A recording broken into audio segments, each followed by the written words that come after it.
What is up, guys? Today I am sitting in front of my laptop and I will do a breakdown for you. I will show you one of my favorite beats. I used SP404, I used my iPad, I played some live drums, played some MicroKorg as well. So I hope it's going to be interesting for you guys. But first, before we even proceed, I'm going to play you the beat so you can listen to it, and if you don't like it, you can stop right now. Here's how it sounds like.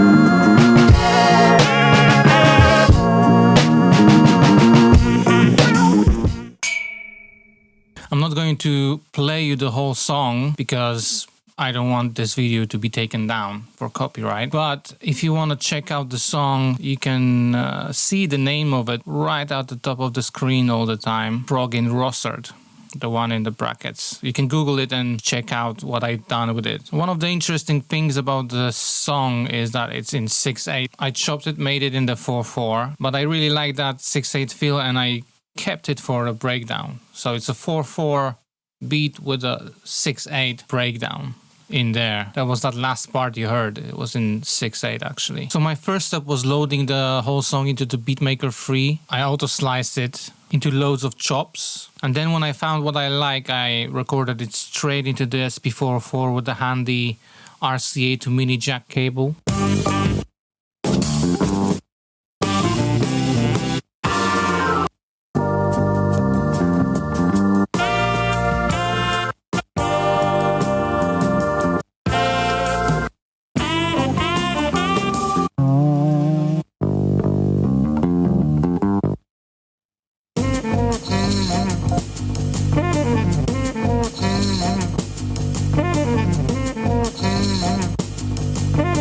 And at this point, I just played the chops live and I recorded them with my second SP.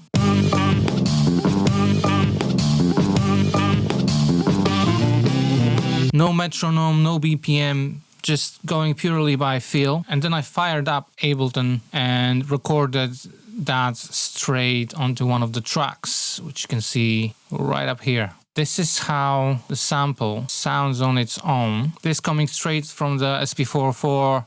I have put some vinyl sim on the top of it. I think I also used isolator to get rid of some of the bass. It's a very rich sample though. You know, that's what I love about the sample. It has bass, it has some drums in it, horns, everything. So let's listen to the sample on its own.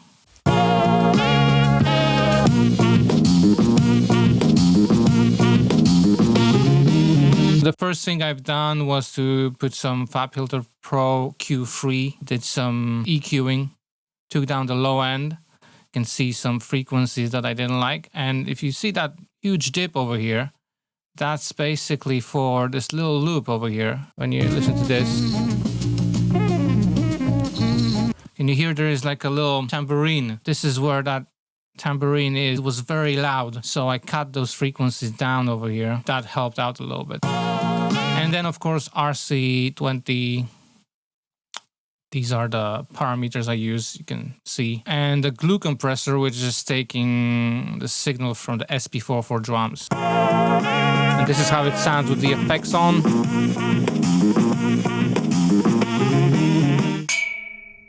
So let's look at the drums now. I do have a couple of tracks for drums. I recorded one track with the SP404, and I also recorded some live drums that I have set up right over here. And it's not really a big setup, it's a very budget setup. The hi-hat sounds like crap. The snare is just a very cheap piccolo snare from Pearl, I believe. And I don't really have a bass drum. I use a cajon instead of a bass drum, and that's a tip that I got from one of my friends who is a great drummer. He told me that for hip-hop breaks, cajon is a very good stuff. So That's what I use. And I recorded it with one microphone, actually, with just that one microphone that I don't know if you can see in front of my face. It's a Behringer microphone, super cheap as well. It does the job, really. Let's look at the SP404 drums first. So the first track is just the drums from the SP404. I just played snare and kick over the sample.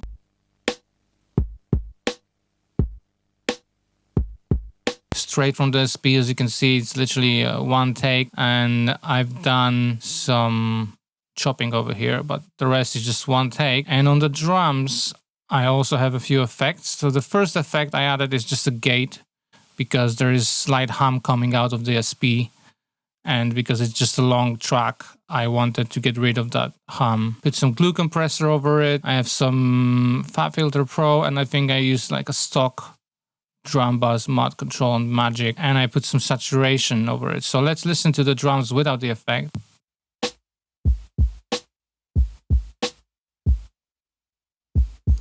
Very simple groove. Now let's listen to the effects. It's a little bit more fat, and really that saturation, very slight, but gives that full sound to the kick especially. Listen to it without saturation. Then with. Kick drum really sounds good with the saturation on it. That's just the SP drums, as you can see, not much to it. And then the live drums. I'm not a drummer myself, and I don't play them very well. But the reason I like Ableton is because I can then warp all the stuff and make it work. But with these drums, anyway, even if I had a metronome, the drums from the SP were just played live, and I don't think I would be able to replicate every single hit I made on the SP on the drums. So as you can see now, these drums are one long track. But what I've done actually is I just went to the options and I switched off snap to grid. And that lets me move everything without snapping to a grid. So I can align every single hit I made to whatever I recorded on the SP404. And that's what I literally did. I went through and I aligned them all. Once I aligned everything and I had all the chopped audio everywhere, I just highlighted everything and I pressed Command J, and this consolidates the thing. Now if I want to move it or do anything with this whole track, I can move all of them hits at the same time instead of doing like, I don't know how many hundreds of one shots individually. Just listen to those drums without any effects.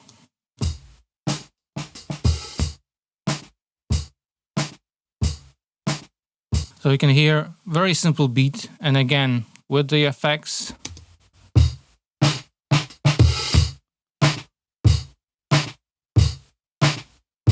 It might not sound the best. I'd say it's definitely usable. So one mic, cheap drums, and you have your own drum breaks that you can use. Looking at the effects, I have a gate on it. I have a compressor.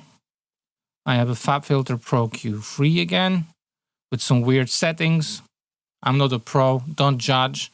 I have a saturator with a little bit of saturation again. I really like what it does to it. I don't know why I have RC20, but I also have RC20 on them.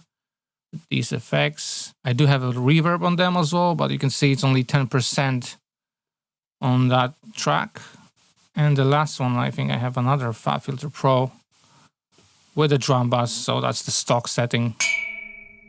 And moving on, there's that lead I made with my MicroKorg. Again, very simple sound, nothing special. Let's just listen to it.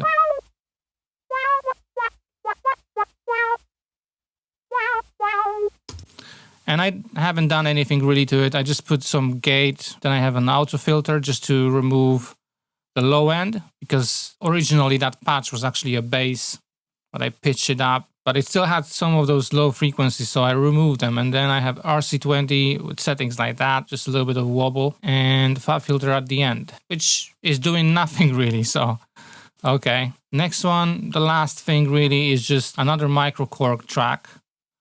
And this is just a stock organ sounds that I played over the breakdown. It sounds like this.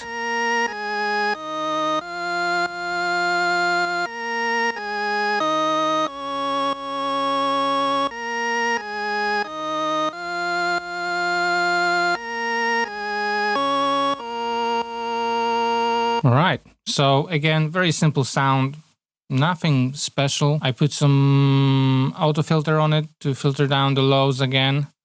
I have some RC20 over here, again, with a little bit of distortion. And I have a glue compressor for the sidechain that again comes from the SP404 drums, just because I wanted that little bit of movement, because the stock sound is just one volume. You can see in the waveform is just a one single constant volume. So I wanted that little movement in there. And that last bit over here is again, it's the same. I just literally chopped that one off from this track. And this is just a little chord at the end.